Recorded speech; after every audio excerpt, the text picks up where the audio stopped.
It's March 5th, a cold and wet, rainy day in March, early March. It's approaching spring, and it has been raining.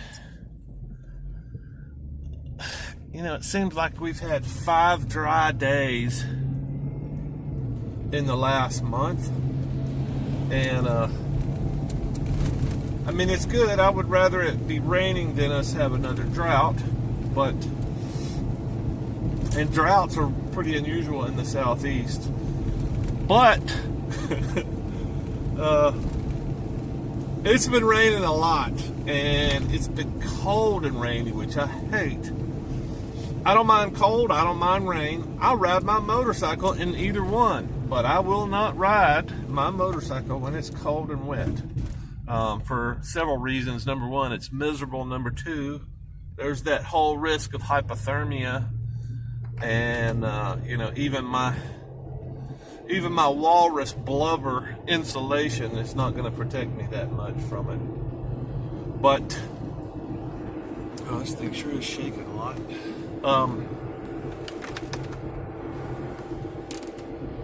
Yeah, I've got some ideas about what I want to do here while it's during the monsoon season. I'm actually thinking, you know, this may be a new normal. You know, is this what I expect every year? You know, it usually rains a good bit in the winter here in Alabama.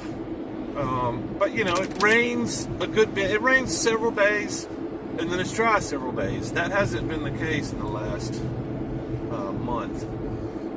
I think I've ridden my motorcycle 3 times in the last month, and it's always been a struggle between, should I go ride today or should I go get some exercise? So should I go out in the woods and hike, walk, do something? Or should I ride my motorcycle? Because, you know, they're both really good for my mental health. But I don't even know if any of this stuff is going to make it make it out to the world just because I'm talking. I'm blogging in a car. But I've got these ideas that I want to talk about some new stuff.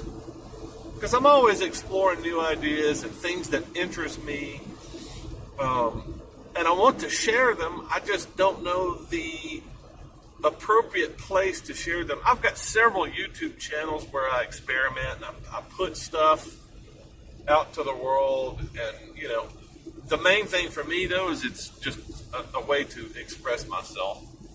It's not. I'm not trying to please an audience. Most of the time, I'm only my efforts are oriented towards a select few group of people, you know, friends and family. And really funny thing is, this channel, Moto Giant, started out years ago, just like all my channels started out. It's this specific group I want to share with, and this channel was mostly friends. My family's never really been interested in my motorcycle journeys that much. I mean, they check in every once in a while to see what I'm doing, but this has been, you know, riding a motorcycle, the things that I do on a motorcycle, my adventures and misadventures on a motorcycle. This channel has always been that, pretty much. Briefly, this channel turned into my adventures in a school bus, but it was highly oriented towards motorcycles because that's my thing.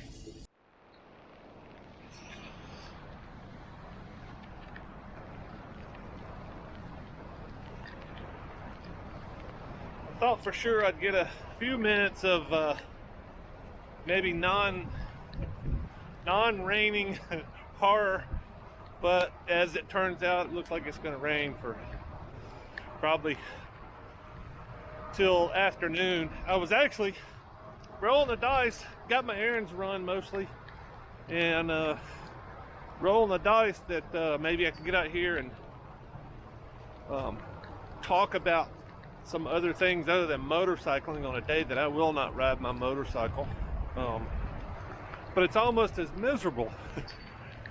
I didn't mention the fact that I actually like the rain. I'm weird. I like the rain, but mostly I like it when I'm indoors or underneath cover. This is not as bad as it could be. My hands are wet, which means my hands are very uncomfortable, but other than that, it's not bad. I'm relatively dry. It's not gushing rain. It's a heavy spritz. It was spritzing when I rolled up, which made me think I can get out here and actually make some of my points, express some of my ideas. So the primary goal today is to talk about a little bit about health and fitness. Is something that I haven't really focused on much in my life since I was a younger man. I just that never really was my thing. I always thought that I felt okay, and I came to terms with the fact that I was fat, which is terrible. And I think it's I don't know how to explain it, but it seems like I don't want to sound pompous here, but it seems like one of the big motivations of fitness, at least, taking care of your body. One of the big components is being attractive to the opposite sex, and for some odd reason, even being fat most of my life, apparently I haven't had that much problem attracting the opposite sex. And that may have been one of my biggest issues, is that despite the fact that I am a big fat hairy ogre, I actually have been pretty successful getting laid over the years, and given that fact, I would guess that that's probably one of the factors that kept me from doing anything about my body, taking care of my body, because I always felt fine, or at least I thought I did. And with my recent experience with keto, I tried it about this time last year. I think I was on it pretty heavy, pretty strong for about 3 months, and then I discovered that I could cheat and still maintain my weight, or even, I think I continued for a while to even lose weight even while cheating. And I think that was my downfall, is I discovered that I could drink beer and eat crappy food occasionally and it not be devastating, and I just continued once I discovered that, and I kind of fell into a hole over the summer and kind of fell back into some bad habits, unfortunately. But now I just want to extend my life. That's my primary. I want to be healthier. I want to be more fit, because I'm starting to decline in not only strength, but my ability to do things. I mean, now I drop my motorcycle all the time out in the woods, and it's now becoming more of a struggle to pick it up. Not just that, when I fall down, it's much more of a struggle for me to get my big ass up off the ground. So all these things combined with the curiosity about once again exposing myself to the opposite sex, all these things are combining to get me motivated into taking care of myself, getting back into shape, exercising, and getting back on a reasonable diet, something that's reasonable. Keto, I mentioned it before, but keto has been one of the easiest things that I've ever done. But still, there's some drawbacks. I like carbs. I like to be able to eat the foods that I used to eat back in the day. What I would call somewhat healthy foods, just they were loaded with carbs, and that's not really allowed on the keto diet. You're restricted to 50 carbs a day, which anybody that likes bread knows that you can't have very much bread if you're restricted to 50 carbs a day. In fact,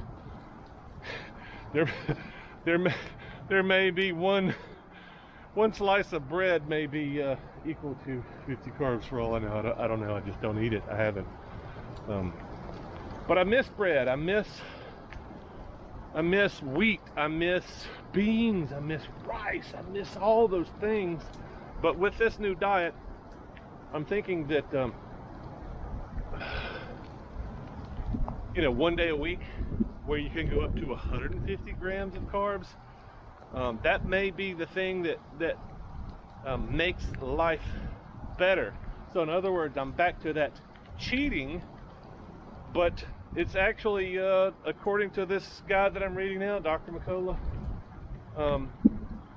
that's one of the things that keeps your body in balance. It's not cheating, it's one of those things that's a necessity, because keto may not be healthy for you long term. So anyway, that's what my doctor recommended, but I think I'm going to attempt this diet and see how it works. I need to get, what would be great if I got down to 260, 250 pounds. That's probably a little bit more appropriate for my size. I am probably right around 300 now. I probably lost 15, 20 pounds in the last couple of weeks. If I can get down if I can knock off another 50 pounds and keep it off, I know that I'm going to feel better, but I also think that might extend my life a good bit too. So if I can get down to 250, maybe even lower than that, I don't know. I'm wanting to build up some muscle mass, so that's going to negate some of my weight loss if I'm building muscle mass. I don't want to be a big hulking steroid looking meat monster, but the more muscle mass you have, the more you can consume in food. So anyway, I think one of the most interesting things is going to be the fasting aspect. I'm really good at intermittent fasting because I've been doing that for several years and didn't even know that there was a name for it. But I knew that getting up in the morning and eating breakfast, especially if it had carbs in it, but most about anything, I could eat eggs and bacon and still be hungry at noon. So I started skipping breakfast several years ago just because I felt better. I wasn't hungry until lunch, and sometimes I could go till dinner. I could go to 5 or 6 o'clock at night and not eat anything all day. And I discovered that a few years back, and I've kind of been on that, and maybe that may be why I'm still alive today. Maybe that's why I haven't had a stroke or a heart attack to this point. But so far, that's been the easiest thing for me, is the intermittent fasting, the not eating to a certain hour and maintaining a certain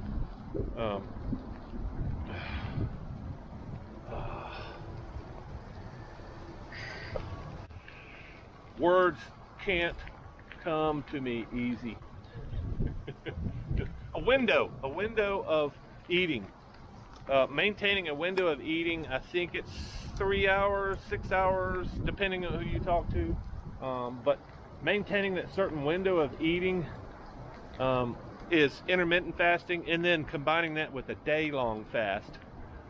That's the new thing that's going to be Dr. McCullough's suggestion. I'm not an expert on it yet. I'm mostly through the book, but I've got to go back and review, and it's kind of hard to grasp. But this is like week 2.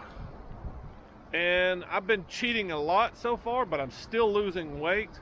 So now the key thing is to stay on a rigid regimen. And when I fall off the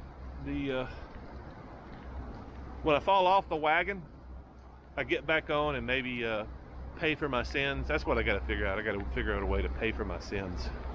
That will work. Wow, this river is up so high. I'm wondering if that's just a little tiny creek most of the time. But that sign down there is underwater. That's what's most interesting. That's probably, I would say there's probably 2 feet under that sign. So the river looks like it's up maybe 4 or 5 feet. And those trees are definitely not in the water. So who knows, man? I don't know, but I'm wondering now whether I should just keep walking and keep telling my story about keto and kind of see what fits in. Talk about blogging. This is just kind of stream of consciousness. But the one good thing coming out here on a day like today, I got the whole damn place to myself. So I can rattle off and say whatever the hell I want to say. So maybe that's what I should talk about. I should talk about that whole blogging in public thing. I hate sticking a camera in my face when there's people around. Unless they're part of the blog, you know. We're standing out on the side of the Grand Canyon. Got a bunch of people with me. Hey, that's fine. But anything else, like walking past people today, it makes me so uncomfortable. And I don't know why. I'm putting this stuff on the web. I should be really concerned about the potential of millions of people to see my stupidity on YouTube. But yet I'm more concerned about the people that I don't know that are walking right next to me. How do you explain that? How do you explain that weird psychology of, you know, this is embarrassing, this is uncomfortable, and this is not? I think it's the effect that maybe somebody could react to me as I'm running my mouth. Somebody could come up and go, "You're stupid," which I get a lot once I post to YouTube. But I get, for some reason, it's not that big of a deal when I post on YouTube. Okay, this is my turnaround spot. This is as far as I want to go. I know the river walk continues. Well, probably need to ride down that way and just kind of see. There's all kinds of history on the river here, which used to be, back before the rail, this was how everything rolled across the country, across the state. Everything was on the river. I need to do a documentary about that. I definitely need to do a documentary about that. Explain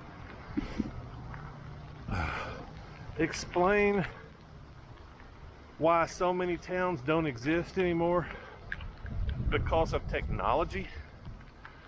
Talk about what do you call it? What do you call the people? Disruption. You call people that come up with new technologies that change the way people do things and industry works. They change economics. You call those people disruptors. So maybe that's what I should talk about today, is the epidemic of diabetes and why we are where we're at as a nation, because America kind of stands out. We have all this great wealth compared to the rest of the world, and we have all this access to food and calories, but all of our access comes as a result of cheap, mass-produced food in the form of grains, corn, wheat, cheap, mass-produced food, highly processed, and that has changed our diet so dramatically. Our bodies have not had a chance to evolve and figure out what to do with this change in our diet. And as a result, we have developed probably a new disease that was unheard of. Most likely this was unheard of 10,000 years ago. Back before humans had access to all of these great foods that we now have access to. And I say great, I mean amount and calories. Is our diet is causing the disease. Diabetes is caused by our diet. Our civilization has come about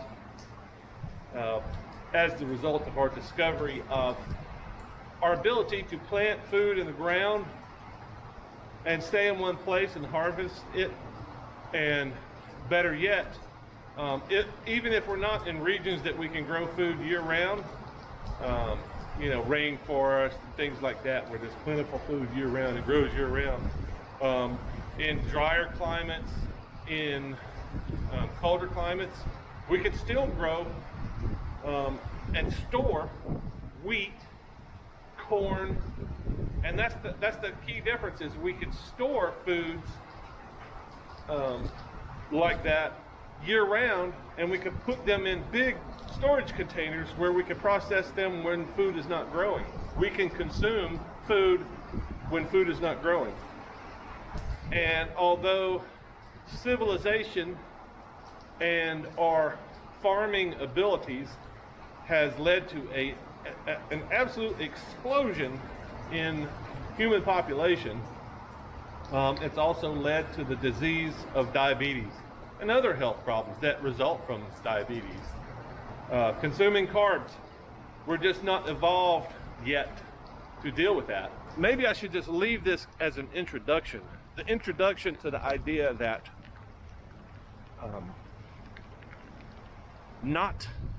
our diet is not evil, we're just not adapted to our diet yet. And that's my message to start out with. It's a big idea, and there's tons and tons of evidence to support this. But it's gonna take me a while to explain it in a rational way that's consumable. So bear with me while I come up with the idea to be able to explain why our diet is killing us, even though our diet is also allowing us a huge expansion in population, and the ability to take care of billions of people.